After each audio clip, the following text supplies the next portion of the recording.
بسمِ رسالت کے ماننے والوں، غوث و خواجہ اور احمد رضا کے ماننے والوں، آئیے ہم اور آپ مل کر مکی مدنی کے سردار آمنہ کے لال، ساری کائنات کے مالک و مختار، ہم غریبوں کے غم گسار، ہم غریبوں کو لمبے لمبے ہاتھوں سے بھیک دینے والے آقا و مولا، سنہری جالیوں میں آرام فرمانے والے داتا جناب احمد مجتبی محمد مصطفیٰ صلی اللہ تعالی علیہ وسلم کی مقدس بارگاہ میں اپنی غلامی کا ثبوت پیش کریں اور اب آواز بلند جھوم جھوم کر درود پاک پڑھیں۔ اللہم صلی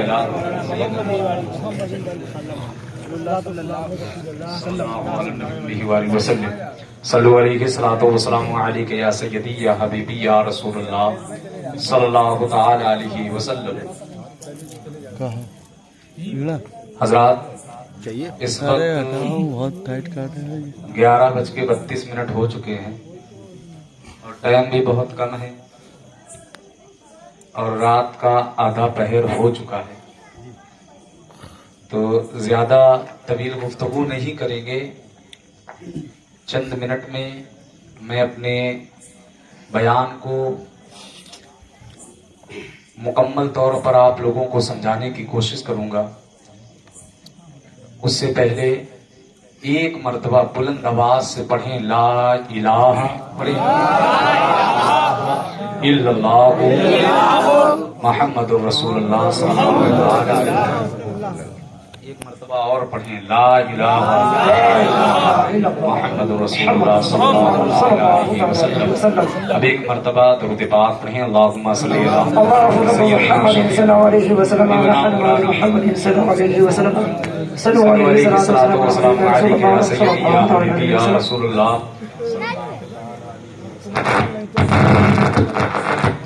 صلو علیہ السلام علیکم یا سیدی یا حبیبی یا رسول اللہ صلی اللہ تعالی علیہ وسلم۔ ایک شاعر کہتا ہے کہ اگر لکھنا نہ آئے تو میری جان پڑھا کر، مچل بولے سبحان اللہ، سبحان اللہ ہے کہ لکھنا نہ آئے تو میری جان پڑھا کر، ہو جائے کہ تیری مشکل آسان پڑھا کر۔ لکھنا نہ آئے تو میری جان پڑھا کر، ہو جائے کہ تیری مشکل آسان پڑھا کر، اور پڑھنے کے لیے اگر تجھے کچھ نہ ملے تو، پڑھنے کے لیے اگر تجھے کچھ نہ ملے تو چہروں پہ لکھے درد کے عنوان پڑھا کر، درد کے عنوان پڑھا کر، اور لا ریب تیری روح کو تسکین ملے گی، لا ریب تیری روح کو تسکین ملے گی تو قرب کے لمحات میں قرآن پڑھا کر، قرآن پڑھا کر، اور آ جائے گا اقبال، آ جائے گا اقبال تجھے جینے کا کرینہ، آ جائے گا اقبال، آ جائے گا اقبال تجھے جینے کا کرینہ، تو سرور کونین کے فرمان سبحان اللہ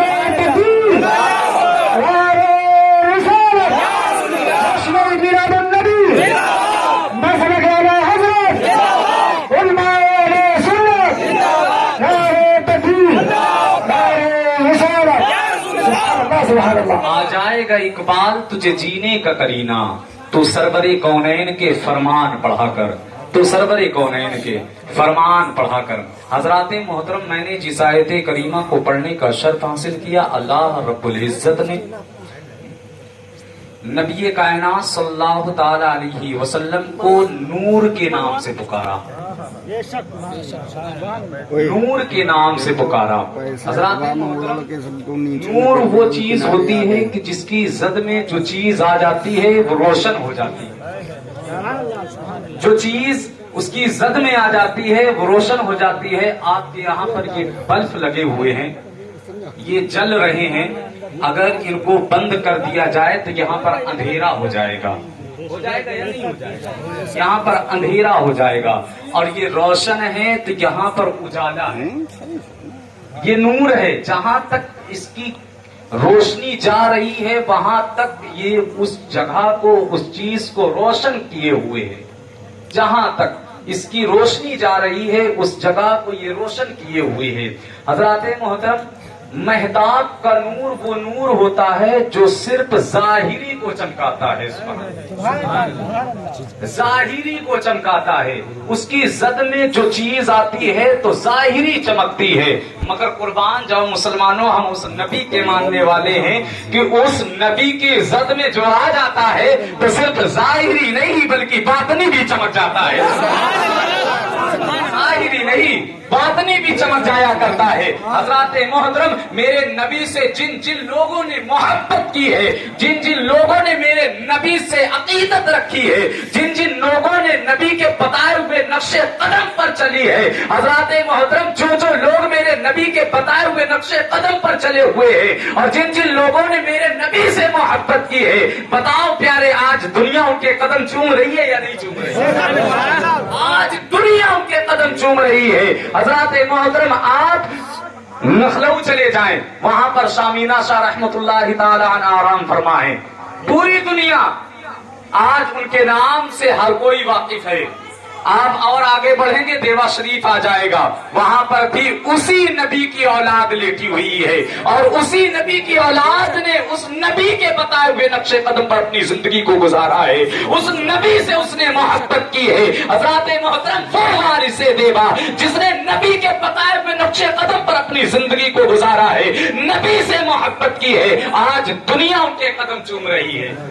حضرات محترم، آپ بریلی شریف چلے جائیں، بریلی شریف چلے جائیں، بریلی شریف میں وہ امام لیٹا ہوا ہے، وہ امام لیٹا ہوا ہے جو حق تو یہ ہے پیارے کہ ہم نے امام احمد رضا کو سمجھا ہی نہیں، ہم نے اعلیٰ حضرت کو سمجھا ہی نہیں ہے کہ اعلیٰ حضرت نام کس چیز کا ہے۔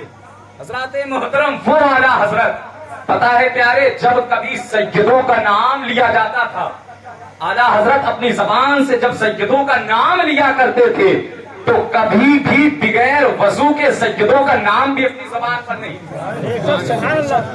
وہ ذات میرے اعلیٰ حضرت کی ہے۔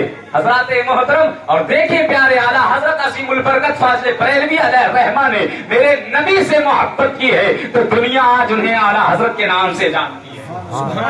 حضرات محترم، جن جن لوگوں نے میرے نبی سے محبت کی ہے، آپ لوگ یہاں پر بیٹھے نبی کی محبت میں بیٹھے، میری محبت میں نہیں بیٹھے ہوئے ہیں، یہ جلسہ سجایا گیا ہے نبی کی محبت میں سجایا گیا ہے، یہاں پر جتنے لوگ آئے ہوئے ہیں سارے لوگ نبی کی محبت میں آئے ہوئے ہیں۔ حضرات محترم، ہم سارے لوگوں نے جو اس جلسے کو سجایا ہے، رچایا ہے، فقط نبی کی محبت میں سجایا ہے۔ حضرات محترم، جو نبی سے محبت کرتا ہے اس کا مقام کیا ہوتا ہے، آئیے میں آپ کو بتاتا چلوں۔ میرے نبی ابھی اس دنیا میں آئے نہیں ہے، وہ نبی کے آنے سے 1000 سال پہلے کا واقعہ ہے۔ حضرات محترم، ایک بادشاہ ہوا کرتا تھا، وہ بادشاہ اتنا سخت تھا، وہ جس ملک میں چلا جایا کرتا تھا اتنا خوفناک، اتنا خطرناک اس کا دبدبہ تھا کہ جس ملک میں وہ بادشاہ چلا جایا کرتا تھا اس ملک کے حاکم اپنی چابیاں، اپنے ملک کی چابیاں اس بادشاہ کے سپرد کر دیا کرتے تھے،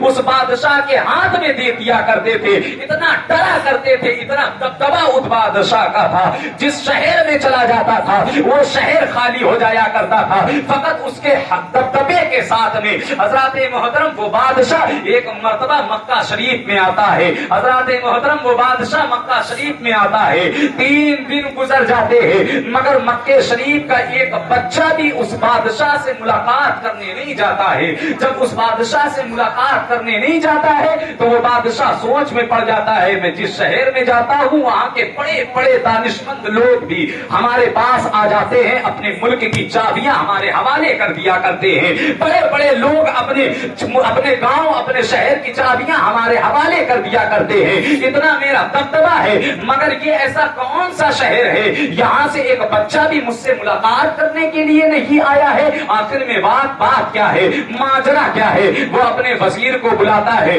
بلانے کے بعد میں وزیر سے ارشاد فرماتا ہے کہ اے وزیر اعلیٰ مجھے بتاؤ تو صحیح اس ملک کا، اس شہر کا نام کیا ہے، یہاں کے لوگ مجھ سے ڈرتے کیوں رہی ہے، یہاں سے میں نے 3 دن میں یہاں پر آ چکا ہوں، 3 دن ہو چکے ہیں اور 3 دن میں مجھ سے ایک بچہ بھی ملاقات کرنے کے لیے نہیں آیا ہے، آخر میں ماجرا کیا ہے؟ حضرات محترم، وہ وزیر اعلیٰ ارشاد فرماتا ہے کہ اے بادشاہ سنو تو صحیح، یہ مکہ شریف ہے اور یہاں پر لوگ بندوں سے نہیں ڈرا کرتے ہیں بلکہ اس مکہ میں صرف رب کے نام سے ڈرا کرتے ہیں۔ سبحان اللہ۔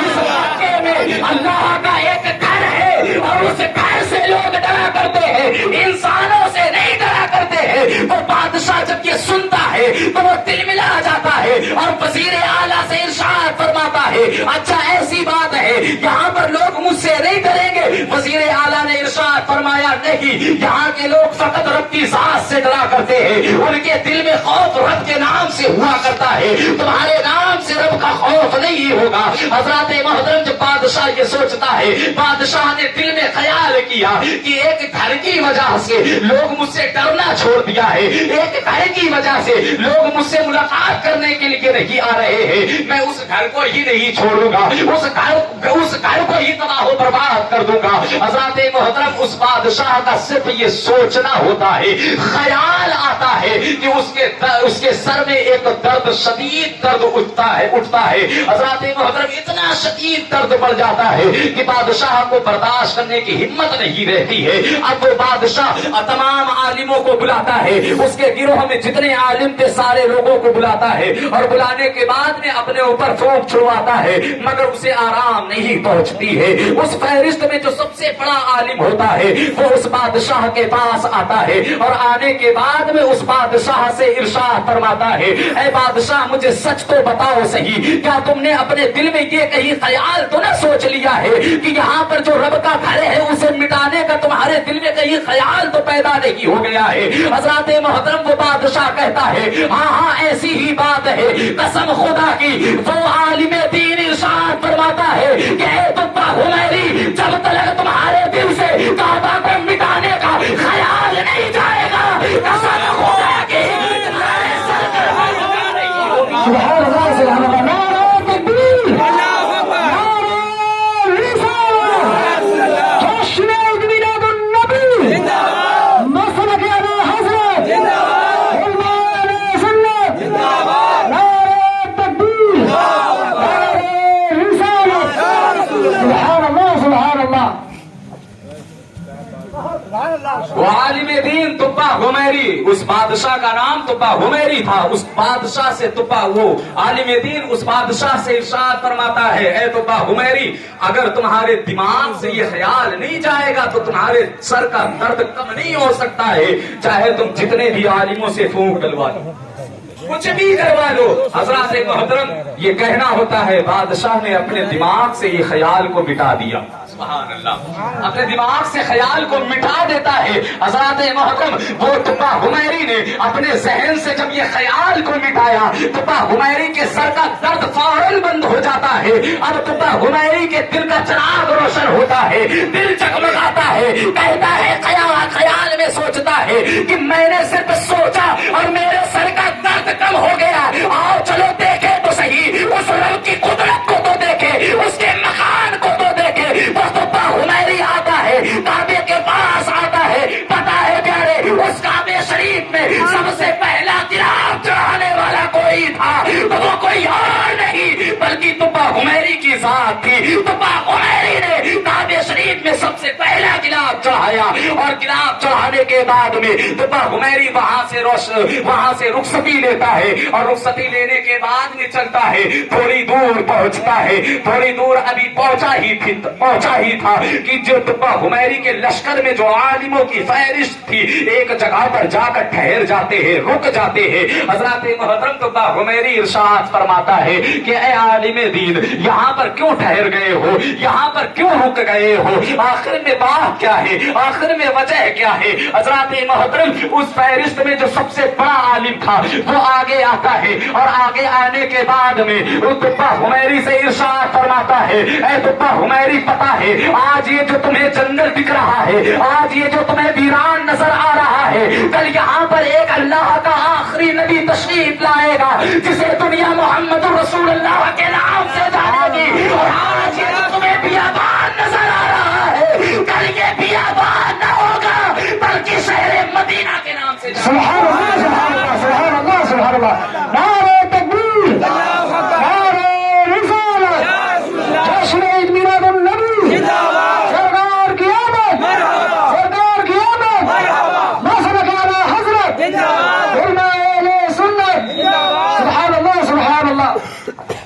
تمہیں ویران نظر آ رہا ہے، کل یہ ویران نہ ہوگا، بلکہ اسے لوگ شہر مدینہ کے نام سے جانیں گے. سبحان اللہ. شہر مدینہ کے نام سے جانیں گے. حضرات محترم تقی حمیری کے دل کا چراغ روشن ہوتا ہے، دل منور ہوتا ہے، دل میں ایک لو جگتی ہے، اور اس نے اس عالم کو وہیں پر ٹھہرنے کا حکم دے دیا. تو حمیری نے اس جگہ پر 300 مکان بنوائے. کتنے؟ 300 مکان بنوائے. سبحان اللہ. 300 مکان بنوائے. ایک مکان 2 منزلہ بنوایا. ایک مکان 2 منزلہ بنوایا. اور 2 منزلہ بنوانے کے بعد میں اس فہرست میں جو سب سے بڑا عالم تھا وہ 2 منزلہ مکان اس عالم کے سپرد کر دیتا ہے. سبحان اللہ. سبحان اللہ. اس عالم کے سپرد کر دیتا ہے، اور ایک پرچہ لکھتا ہے، ایک خط لکھتا ہے. لکھنے کے بعد میں اس عالم کے حوالے کرتا ہے. سبحان اللہ. کرنے کے بعد میں اس عالم دین سے ارشاد فرماتا ہے. تقی حمیری کہتا ہے کہ اے عالم دین، اگر میں موجود نہ رہوں اور تمہارے زمانے میں اگر نبی یہاں تشریف لے آئیں تو یہ پرچہ میرے نبی کو دے دینا. سبحان اللہ. تقی حمیری نے نبی کو دیکھا نہیں ہے، یہ آج کا ماجرا نہیں ہے، نبی کے آنے سے 1000 سال پہلے کا واقعہ ہے. تقی حمیری نے نبی کو نہیں دیکھا ہے، مگر نبی کا عشق کا چراغ تقی حمیری کے دل